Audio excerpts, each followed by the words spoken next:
창세기 9장 8절부터 17절 말씀까지를 보도록 하겠습니다. 17절 말씀까지입니다. 다 같이 8절부터 11절 합독하겠습니다. 하나님이 노아와 그와 함께한 아들들에게 말씀하여 이르시되 내가 내 언약을 너희와 너희 후손과 너희와 함께한 모든 생물 곧 너희와 함께한 새와 가축과 땅의 모든 생물에게 세우리니 방주에서 나온 모든 것 곧 땅의 모든 짐승에게니라. 내가 너희와 언약을 세우리니 다시는 모든 생물을 홍수로 멸하지 아니할 것이라. 땅을 멸할 홍수가 다시 있지 아니하리라. 자, 오늘 보게 될 창세기 9장 8절부터 17절 말씀은요, 홍수 심판 이후에 노아와 그 아들들에게 복을 주신 하나님께서 이제 그들에 대하여 다시는 물로 세상을 심판하지 않겠다고 약속을 하시면서 증거로 구름 사이에 이렇게 무지개를 두었다. 그래서 이걸 소위 무지개 언약이라고 그럽니다. 지금 이 얘기를 계속 반복해서 하고 있잖아요. 그러니까 제가 생각할 때 사람이든 동물이든 그 홍수라는 게 그 당시에 그 배에 있었던 8명과 그 많은 동물들에게는 트라우마 아닌 트라우마로 남았다고 봅니다. 그러니까 되게 불안한 거죠. 또 망할 것 같고 비가 오면 또 막 불안하단 말입니다. 이제 그럴 때마다 하나님께서 이제 그런 부분에 속을 수 있는 인간들을 향하여 또 많은 생물들을 향하여 내가 아예 무지개를 뒀다. 해가 떴을 때 무지개를 보면 그거 하겠구나.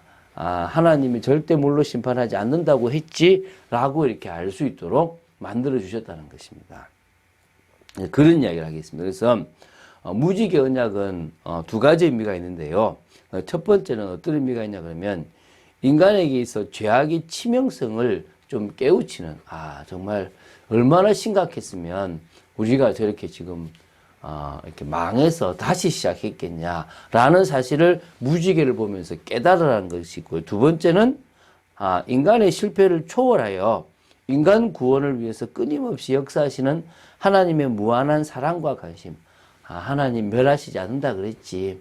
하나님 아무리 인간이 타락하고 무너져도 인간은 다시 기회를 주신다 그랬지. 그리고 물로는 심판하지 않는다 그랬지. 라는 사실을 깨달으라고 하나님은 저 무지개를 두셨습니다. 그래서 보라 이거죠. 여러분 항상 하나님이 증표를 만들어요. 광야에서 가나안 들어갈 때 요단강을 건너지 않습니까? 요단강 중앙에서 뭐를 찾냐면 돌을 12개를 찾아서 길갈이라는 곳에 탑을 쌓아요. 나중에 후대가 저것이 뭐냐 묻거든. 이러하다라고 말하라라고 해주는 겁니다. 또 이것도 이게 뭐냐 그러면 후대에 이러하다고 말하라 그러는 겁니다. 하나님은 항상 뭐 하시냐면 증표를 세워서 계속적으로 저것을 후대가 쳐다보면서 이렇게 하나님의 뜻과 계획을 알아가길 원하는 겁니다. 인간은요, 쉽게 생각을 해요. 제가 지난주 이제 우리 노예를 갔는데 명칭을 바꾸는데, 그 사실은 큰 문제가 아닐 수 있는데, 이게 명칭이 이제 좀 바뀌면서 다른 서류들도 바뀔 게 있고 안 바뀔 게 있잖아요. 그죠? 그럼 그게 어떤 일이 벌어지면 나중에 막 몇 대가 이제 쭉 지나고 한 10년쯤 지나고 나면 그 앞에 왜 그 의도로 했던 걸 잊어버리게 되는 거예요. 그러면 어떤 일이 벌어지냐 그러면 나중에 이 뭔가 중요한 걸 할 때 왜 그랬는지를 모르고 헷갈려 버리게 되는 거예요. 그게 이 인간이란 말입니다. 앞에 어떤 일 때문에 왜 그런 의도로 했는지를 잊어버리고 그 당시만 생각해 버릴 수 있다는 거죠. 그래서 제가 가능하면 바꿀 수 있는 거면 최대한 바꾸는 것이 좋겠다라고 저는 건의를 했거든요. 왜? 이 사람들이 계속 있으면 상관이 없는데 다음 해 또 다음 해 계속 바뀌면은 나중에는 누가 할지 모르기 때문에 그런 겁니다. 하나님도 마찬가지죠. 인간이 계속 바뀌고 죽고 계속 바뀌지만은 무지개 언약은 변함없고 성경책의 말씀은 변함없으니까 보면서 깨달으라는 겁니다. 좀 우리가 보면서 나누겠습니다. 우리 8절부터 11절입니다. 능력의 하나님께서 노아와 그의 아들들에게 계속 말씀을 하십니다. 엘로힘이라고 할 때는 뭡니까? 능력의 하나님. 능력의 하나님이 내가 능력을 가지고 있기 때문에 해주겠다라고 보장하고 약속하는 겁니다. 자, 그러면서 이제 뭐냐면, 이제 그 9절에는 내가 내 언약을 너희와 너희 후손과 너희와 함께한 모든 생물과 곧 너희와 함께한 새와 가축과 땅의 모든 생물에게 세우겠다라고 얘기합니다. 방주에서 나온 모든 것 곧 땅의 모든 짐승에게 세우겠다는 거죠. 그래서 이제는 그 언약의 하나님께서 노아와 아들들뿐만 아니라 후손들 이 모든 그러니까 사실은 그 당시 있었던 아들들뿐만 아니라 그 아들의 아들 쭉 내려가는 모든 후손과 뭐요? 언약을 맺으시겠다는 거예요. 참 대단한 언약이죠. 앞에는 그냥 아들까지만 이야기한 이야기잖아요. 그게 아니라 이제 이걸 어떻게 한다고요? 더 확대시켜서 네가 자식을 낳고 또 자식을 낳고 자식을 낳고 끝날 때까지 나는 이 언약을 영영히 지키겠다라는 의미로 무지개를 둔 거예요. 근데 그 정도가 아니라 그 당시 배에 타고 있었던 모든 동물들까지도 나름대로 트라우마가 있을 수 있지 않습니까? 그들도 생명체인데, 그죠? 그러니까 그들에게 어떻게 한단 말입니까? 이게 증표가 될 거라는 거예요. 언약을 세우겠다. 핵심은 이겁니다. 바로 모든 생물을 홍수로는 절대 멸하지 않겠다는 것입니다.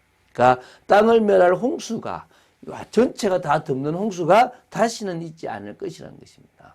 제가 처음에도 한번 말씀드렸는데 옛날에요. AI라는 영화가 있어요. 그게 뭐냐면 스티븐 스필버그 감독이 만든 영화인데요. 이 사람은 유대인이고 이 사람은 성경도 좀 아는 사람인데도 이 사람은 이 영화를 통해서 앞으로 이 빙하가 녹으면 저 북극과 남극의 빙하가 녹으면 이렇게 수면이 올라가서 다 잠긴다라고 얘기를 해요.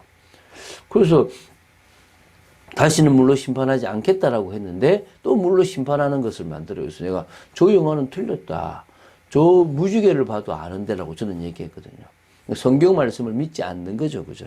자, 근데 하나님 뭐라고요? 다시는 물로 이 모든 생물을 마지 않겠다고요? 홍수로서는 심판하지 않겠다라고 하는 겁니다. 그래서 이제 그럼 이 말은 무슨 말이냐? 심판 자체가 없을 것이라는 의미는 아니라는 겁니다. 물심판이 없을 것이지만 그래서 앞으로는 뭐냐? 불심판이 있을 거라고 베드로후서 3장 6절 7절에 나와요. 그게 죄악된 모습 때문에 일어나는데 그 성도는 이 마지막 날이 언제일지는 알 수 없지만 항상 깨어서 이렇게 그 날을 대비하는 게 필요한 거죠. 자, 12절부터 17절 말씀을 이제 쭉 이제 긴 말씀인데요. 그 말씀을 좀 보겠습니다. 자, 사람들은 이제 물심판을 받기 때문에 비가 온다면 이제 그 심판에 대한 두려움과 후유증이 생기는 겁니다. 예를 들면 사고를 봤다 그러면 만약에 뭐 어떤 사고를 보고 나면 그 사고를 비슷한 것을 접하고 나면 막 힘들어하고 무서워하잖아요. 그걸 트라우마라 그러는데 이 모든 동물 또 모든 사람들은 이때부터 트라우마가 생기게 된 것입니다. 홍수에 대한 그 트라우마. 그래서 어떤 의미에서요, 이 트라우마가 생기니까 그들이 신할 땅에서 탑을 쌓았어요. 그렇지 않습니까? 그 탑이 뭐냐면 바로 이제 뭐냐면 이제 우리가 바벨탑으로 말하지만 탑을 쌓았고 하나님은 바벨하셨는데 하늘 꼭대기까지 닿아 보려고 한 겁니다. 뭐죠? 홍수가 나도 괜찮다 이 말입니다. 그런 어떤 의미도 있을 수 있다는 거죠. 어쨌든 인간은 이때부터 이 홍수라는 것에 대한 불안감이 있습니다. 그래서 하나님이 그 불안감을 가지지 않도록 계속 그 말씀을 하시는 겁니다. 하나님은 자상하세요. 우리에게 계속 같은 말씀을 반복하시면서도 지치지 않고 계속 말씀하시면서 설득하시고 힘을 주시고 믿음을 주시는 겁니다. 오늘 그런 겁니다. 무지개를 구름 속에 두었다는 거죠. 이 무지개가 하나님과 세상 사이에 언약의 증거가 된다는 겁니다. 그러니까 이때부터 뭐요? 무지개가 있었다는 거죠. 그럼 이 홍수가 나고 나서부터 하나님이 무지개를 줬단 말입니다. 그러면 그 이전에는 무지개가 있었다, 없었다? 없었다는 거란 말입니까? 그죠? 없었죠, 그죠? 그럼 이걸 두 가지로 해석할 수가 있습니다. 그때까지만 이 무지개라는 것은 여러분 아시겠지만 가시광선이에요. 빨주노초 파남불을 우리가 무지개라 그러잖아요. 그럼 빨간색 앞에를 적외선이고 보라색 뒤로를 자외선이라 그런단 말입니다. 저 태양에서부터 그 빛이 와요. 적외선, 가시광선, 그러면 그 전부 자외선. 그러면은 어떤 의미에서는 이 광선이 없다가 하나님이 태양에서 다시 보냈는지 이게 1번인 거죠. 아니면 두 번째는 처음부터 이 빛은 계속 쏘아졌는데 어떤 현상 때문에 안 보이다가 지금은 보이는 거지. 그게 이제 궁창 위에 물층이 있어서 안 보인다라고 주장하는 사람들이 있거든요. 그래서 어쨌든 홍수 이후에 큰 변화가 이제 가시광선이 오는 그 빛이 이게 물에 이렇게 딱 비치면은 구름 사이에서 무지개가 생긴다는 것입니다. 저도 요 며칠 사이에 무지개를 봤는데요. 그런 무지개가 생긴다는 거예요. 쉽게 말하면, 1번보다는 저는 2번, 다시 말하면, 없다가 태양이 가시광선을 쏘는 게 아니라, 처음부터 태양은 계속 가시광선을 쏘았는데, 그 물층이 있었기 때문에 그걸 보지 못했다가, 비가 다 내림으로 말미암아, 그 물층을, 이제 물층이 없어지니까 가시광선을, 이게 태양과 그 물에서 비춰지는 그 무지개를 보게 되었지 않았나라고 저는 추정하는 거죠. 어쨌든 이때부터 이제 그런 일이 벌어진 겁니다. 그래서 15절부터 17절은 다시 한번 이 언약을 다시 합니다. 다시는 물이 육체를 멸하지 않겠다. 홍수가 되지 않을 것이다. 계속 믿음을 주고 계시는 것입니다. 이게 영원한 언약이 되겠다라고 얘기합니다. 하나님은 신실하시고 자비로우시고 자상하신 분이십니다. 하나님은 약속의 말씀은 그대로 성취되기 때문에 믿으시면 됩니다. 우리가 의심하고 우리가 잊어버리기 때문에 문제지 하나님은 늘 그 자리에 변하지 않고 계심을 믿어야 될 줄 믿습니다. 그래서 하나님의 전심으로 우리를 바라보시는 만큼 우리도 전심으로 하나님을 바라보는 그런 축복을 받아 누려야 될 줄로 믿습니다.